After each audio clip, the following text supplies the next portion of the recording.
Bonjour, bienvenue à la capsule sur l'accord du participe passé. Avant de commencer la capsule, j'aimerais te rappeler qu'on en a déjà parlé du participe passé. On en a parlé parce que tu en as déjà étudié dans ton cartable d'études, dans la section des verbes. Et dans les verbes aussi, on a vu le passé composé où on utilisait également le participe passé. Tu te souviens dans le passé composé, entre autres, qui est un temps composé, d'où son nom, on avait l'auxiliaire avoir ou l'auxiliaire être plus notre participe passé qui était utilisé.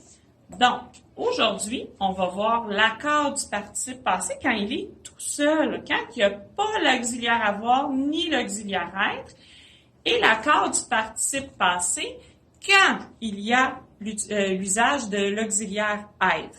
Si tu te souviens bien, dans tes verbes, dans le passé composé, il y avait entre autres le verbe aller. Le verbe aller. Donc, je suis allé. Donc, suis est vraiment mon verbe être au présent. Et si tu te souviens bien, il y avait des petites choses qui changeaient au niveau de notre participe passé à la fin quand c'était l'auxiliaire être. On va le voir tout à l'heure. Donc, on commence avec l'accord du participe passé quand il est tout seul, parce que des fois, effectivement, on le retrouve seul. On va l'utiliser seul quand on construit une phrase. Donc, dans ce temps-là, c'est comme si notre participe passé devenait un adjectif. Donc, tu sais bien, l'adjectif, dans notre groupe du nom, s'accorde avec notre noyau, qui est notre nom commun. Donc, si notre nom était féminin pluriel, notre adjectif va devenir féminin pluriel. C'est un peu le même principe avec notre participe passé. Donc, il va s'accorder avec le nom qui s'y rattache ou le pronom. Par exemple, un elle ou peu importe de ce que c'est. Donc, si je te dis les enfants fatigués se préparent pour aller se coucher. Donc, les enfants, c'est le nom enfant sur lequel je vais me référer pour accorder mon participe passé qui est fatigué. Donc, fatigué va s'écrire avec un E accent aigu à la fin et je vais mettre un S parce que dans ma phrase, c'est écrit les enfants. Donc, enfant est un nom masculin, mais aussi au pluriel dans ce cas-ci. Donc, mon participe passé fatigué doit s'écrire avec E accent aigu et S pour le pluriel. Même chose dans une autre phrase. Installé dans sa cage, la chatte attend chez le vétérinaire. Donc, installé est mon participe passé. Dans sa cage, la chatte attend chez le vétérinaire. Donc, installé. Qui est-ce qui est installé? C'est la chatte. Donc, mon participe passé installé doit s'accorder en genre et en nombre avec le nom commun chatte. Chatte est féminin, dans ce cas-ci, singulier.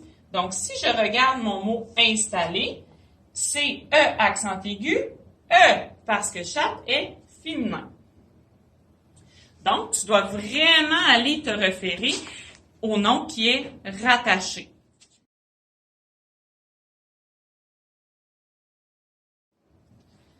Alors, on continue avec le participe passé employé avec être. Comme je te disais tout à l'heure, on l'a déjà vu, on l'a déjà utilisé avec notre passé composé.